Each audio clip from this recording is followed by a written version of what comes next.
Bismillahirrahmanirrahim. Assalamualaikum warahmatullahi wabarakatuh. Yang terhormat dosen pengampu mata kuliah Teknologi Web Service, Ibu Siti Nurwahyuni MKOM. Perkenalkan kami dari kelompok 1 kelas 125E13 yang beranggotakan Desika Pita, Siti Nur Azizah, Anindya Imtiaz, Muhammad Ferdinand Raihan Abdullah, Muhammad Rizky Maulana. Perkenankan kami menyampaikan presentasi tugas mata kuliah Teknologi Web Service yang bertema aplikasi sejenis via yang merupakan singkatan dari Visi Generasi Indonesia.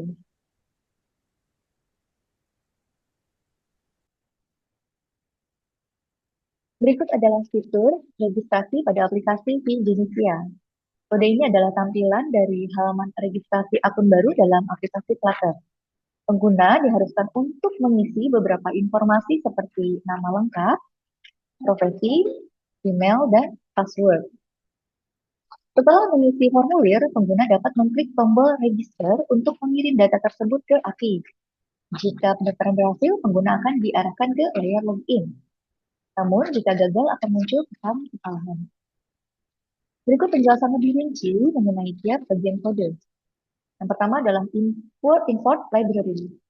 Pada bagian ini digunakan untuk mengimport beberapa package dan file yang diperlukan untuk aplikasi.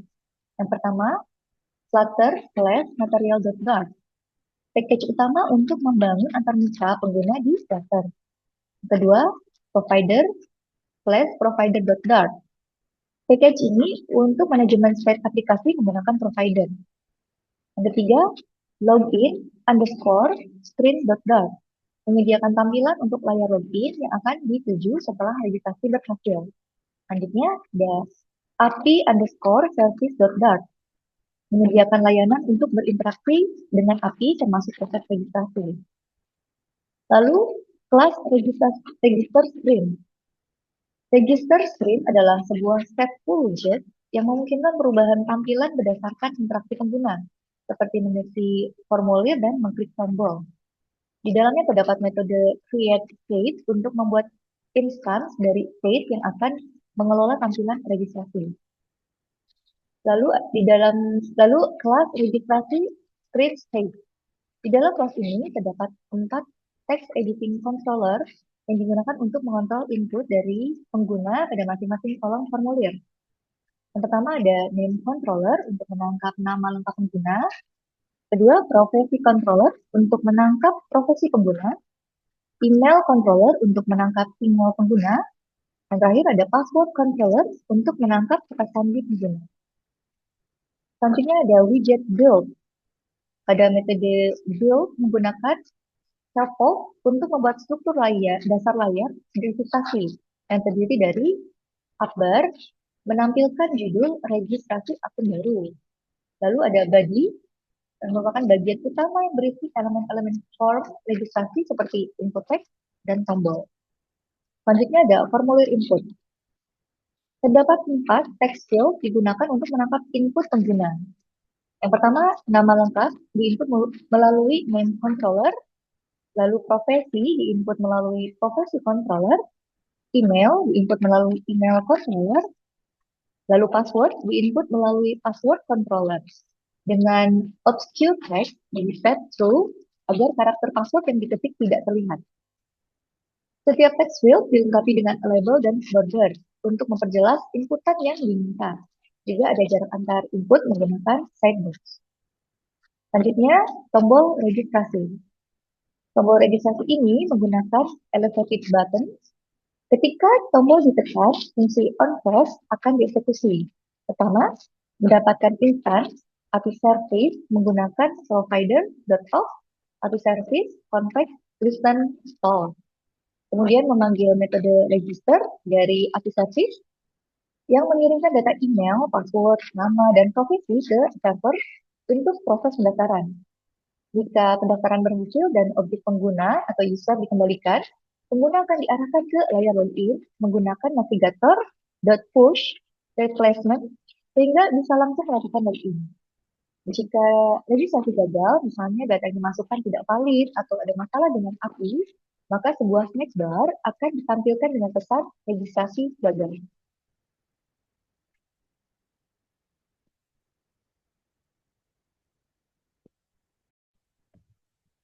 Baik, selanjutnya ada fitur login. Kode ini adalah bagian dari aplikasi Flutter yang menyediakan layar login dengan 2 input teks untuk email dan password. Setelah pengguna memasukkan data dan menekan tombol login, aplikasi akan mencoba untuk memverifikasi kredensial pengguna dengan API. Jika berhasil, pengguna akan diarahkan ke layar utama aplikasi, lalu jika gagal, akan muncul pesan kesalahan. Juga tersedia tautan untuk pengguna yang belum memiliki akun untuk menuju ke halaman pendaftaran. Implementasi tampilan layar login dalam aplikasi Flutter dengan menggunakan konsep stateful widget. Berikut adalah penjelasan dari tiap bagian kode. Yang pertama, di sini ada Flutter material.dart untuk widget dan UI di Flutter. Selanjutnya ada provider .dart digunakan untuk pengguna state menggunakan provider. Yang ketiga ada registrasi underscore screen.dart menyediakan tampilan layar untuk pendaftaran penggunaan baru. Lalu selanjutnya ada API underscore service.dart menyediakan layanan untuk berinteraksi dengan API, misalnya untuk proses login. Lalu yang terakhir ada home underscore screen.dart menyediakan tampilan utama aplikasi setelah login berhasil. Baik, di sini ada login screen. Adalah sebuah stateful widget yang berarti tampilan ini bisa berubah seiringnya waktu. Di dalam quick state membuat state untuk layar login ini. Lalu selanjutnya ada login screen state. Di sini untuk mendeklarasikan 2 text editing controller, yakni email controller dan password controller, yang akan mengontrol input dari pengguna untuk email dan password. Lalu yang keempat ada widget build, digunakan untuk membuat tampilan utama dari layar login menggunakan scaffold yang menyediakan struktur dasar layar seperti app bar, dan body. Di dalam body menggunakan padding untuk memberikan jarak di sekitar elemen-elemen UI. Dan di dalam ada kolom yang menyusun elemen-elemen secara vertikal. Lalu selanjutnya ada input field. Input field ini digunakan untuk menangkap input email dan password dari pengguna. Pada field password, properti observe text diatur ke true untuk menyembunyikan karakter yang diketik. Lalu ada tombol login. Tombol login ini digunakan untuk membuat tombol elevate button. Ketika tombol ditekan, kode dalam on process akan dijalankan. Yang pertama, menggunakan provider of API service context listen false untuk mendapatkan entrance dari API service tanpa perlu mendengarkan perubahan state. Lalu kemudian metode login pada API service dipanggil dengan menggunakan input email dan password. Hasilnya jika login berhasil dan data pengguna user diterima, pengguna akan diarahkan ke layar utama home screen menggunakan navigator.push_replement. Yang terakhir, jika login gagal, pesan kesalahan akan ditampilkan menggunakan snack bar. Lalu yang terakhir ada tautan ke registrasi screen. Terdapat sebuah row yang berisi teks dan tombol. Jika pengguna belum memiliki akun, maka akan menekan tombol registrasi di sini untuk diarahkan ke layar pendaftaran registration atau registrasi screen.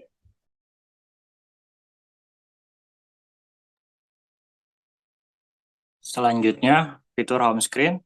Kode ini mengimplementasikan tampilan home screen yang memungkinkan pengguna untuk melihat pesan selamat datang dengan nama pengguna, menulis dan mengirimkan motivasi pengguna, melihat daftar motivasi yang sudah terkirim sebelumnya, dan melakukan logout dari aplikasi dan diarahkan kembali ke layar login.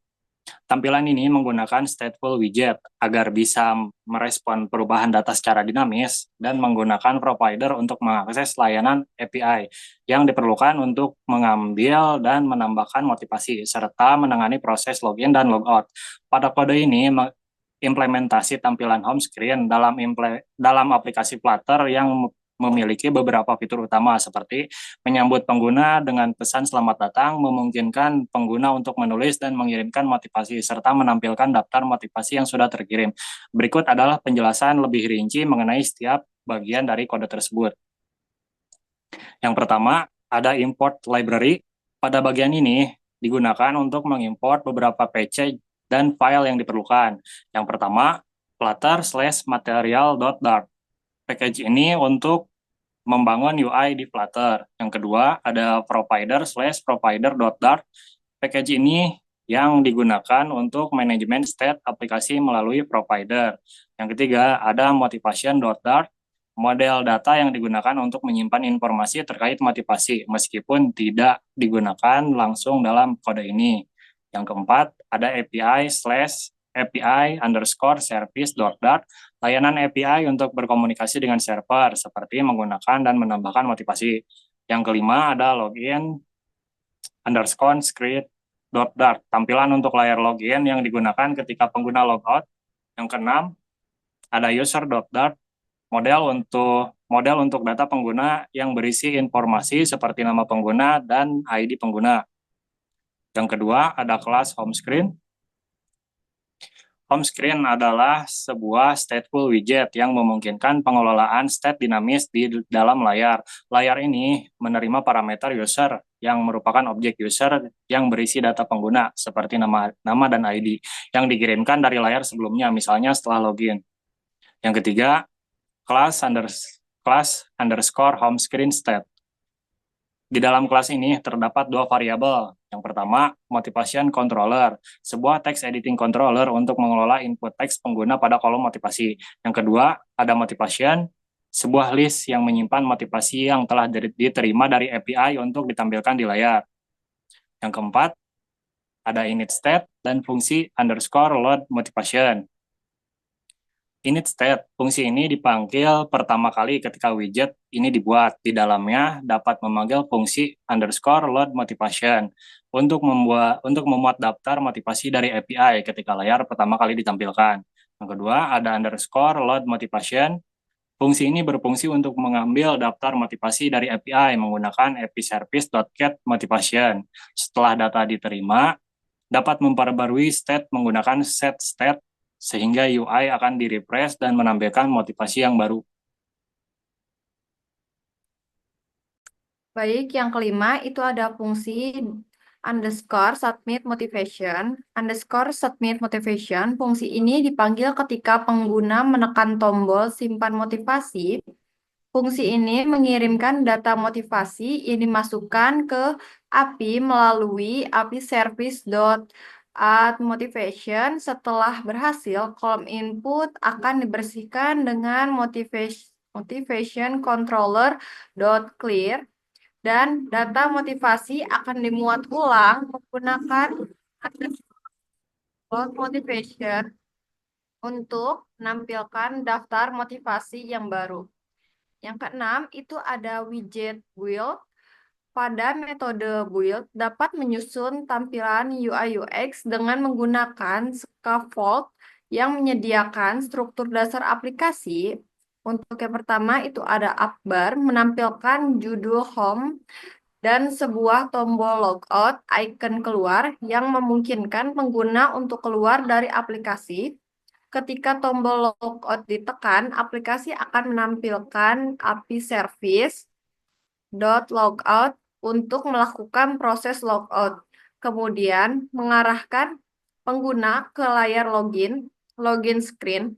Untuk yang kedua itu ada body. Di dalam bagian ini dapat menggunakan padding dan kolom untuk menyusun elemen UI UX secara vertikal. Elemen-elemen tersebut termasuk teks selamat datang, kolom input, dan motivasi, tombol untuk menyimpan motivasi, dan daftar motivasi yang ditampilkan di bawahnya. Yang ketujuh itu ada kolom input dan tombol simpan motivasi. Text field digunakan untuk menangkap input motivasi dari pengguna. Kolom ini diberikan label isi motivasi Anda. Terus ada elemen elevated button. Ketika tombol ini ditekan, fungsi _submit motivation akan dipanggil untuk mengirim motivasi yang ditulis oleh pengguna. Selanjutnya itu ada daftar motivasi. List View Builder digunakan untuk menampilkan daftar motivasi yang sudah ada. Setiap item motivasi akan dibungkus dengan sebuah card agar tampak lebih terstruktur dan rapi. List ini akan otomatis diperbarui setiap kali ada perubahan dalam daftar motivasi, misalnya setelah pengguna menambahkan motivasi baru.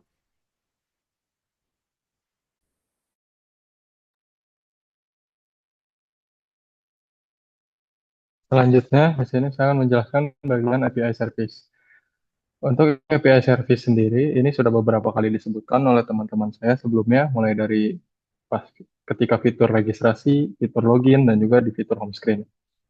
Fitur API service ini sangat penting karena tanpa adanya fitur API service ini, kita tidak bisa menghubungkan aplikasi mobile dengan data di database. Maka dari itu, API service ini sangat penting sekali perannya. Untuk API service di sini, saya menggunakan beberapa package yang diimport. Yang pertama itu ada package dio.dat. Package dio ini bertujuan untuk melakukan HTTP atau client request ya dari aplikasi mobile Flutter. Selanjutnya di sini ada package shared preference. Package ini bertujuan untuk menyimpan data ke dalam sebuah session atau penyimpanan sementara dalam sebuah aplikasi. Selanjutnya yang ketiga ini ada model motivation.dat. Model motivation.dat ini berfungsi sebagai data modeling ke dalam sebuah objek Dart. Ya. Ini untuk data modeling motivasi. Untuk package yang terakhir di sini ada model user.dart.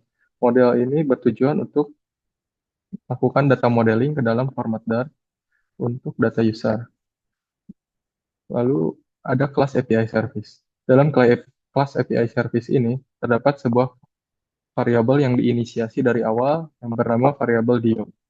Variabel dio ini bertujuan untuk melakukan setup atau pengaturan dasar ketika melakukan HTTP request. Di sini terdapat beberapa parameter yang sudah diisi. Yang pertama itu parameter untuk base URL. Base URL ini adalah URL apa yang akan kita lakukan API request. Yang di sini kita isi menggunakan HTTP localhost 3000 yang merupakan aplikasi backend yang nantinya akan berkomunikasi dengan database. Selanjutnya ada parameter connect timeout yang bernilai 5 second. Connect timeout ini bertujuan untuk memberikan batasan ketika kita melakukan connect ke dalam HTTP request maksimalnya 5 second. Lalu ada receive timeout yang bernilai 3 second ketika kita melakukan HTTP request lalu tidak ada respon selama 3 second, maka akan di-terminate oleh Dart-nya sendiri sehingga HTTP request kita akan terhenti. Lalu di bawahnya di sini ada function register. Untuk function register ini bertujuan untuk melakukan registrasi user baru. Dalam function ini terdapat beberapa parameter. Yang pertama ini parameter email yang bernilai string, lalu password yang bertipe string, name bertipe string juga, lalu yang terakhir ini ada profesi yang bertipe string juga.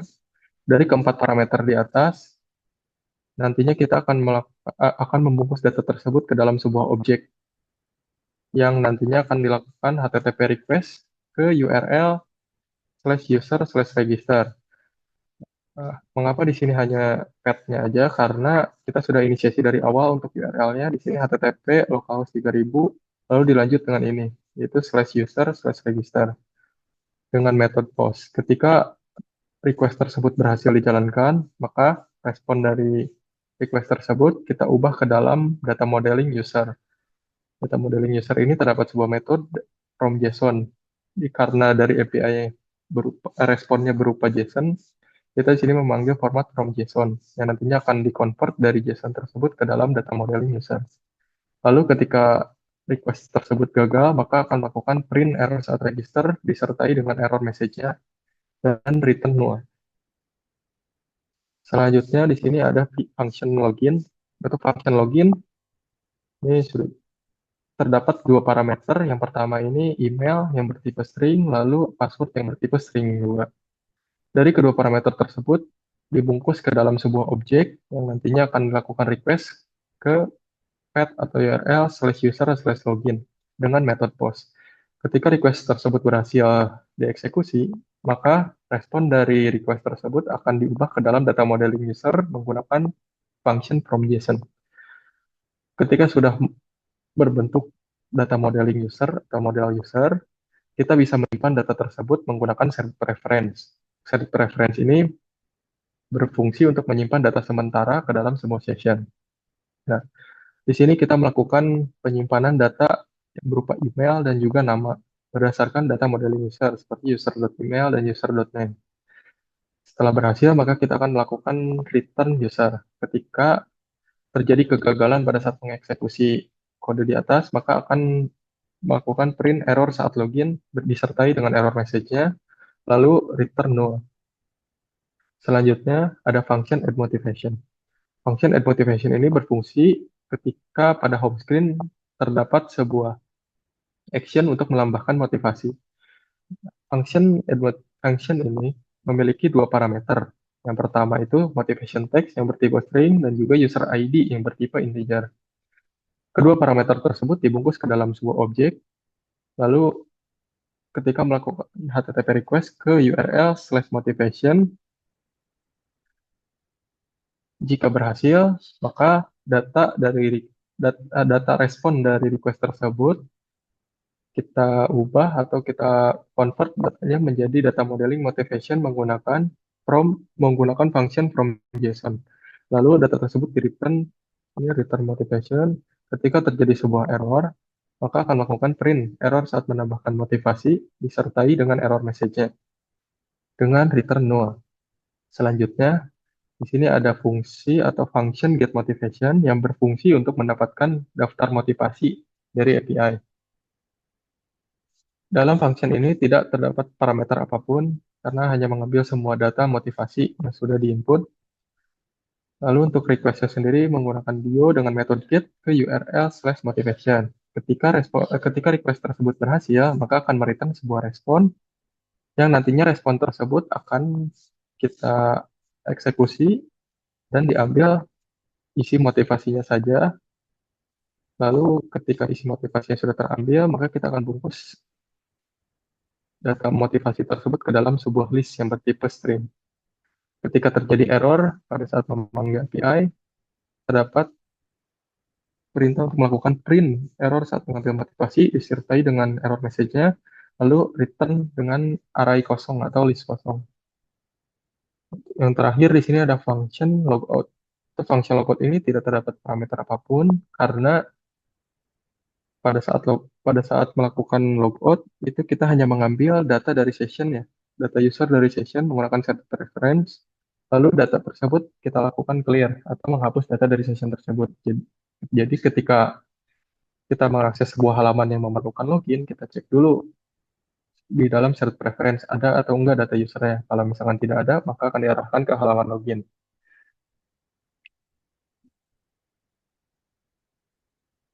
Mungkin sekian presentasi demo program aplikasi Vigenesia dari kelompok kami. Kurang lebihnya mohon dimaafkan. Assalamualaikum warahmatullahi wabarakatuh.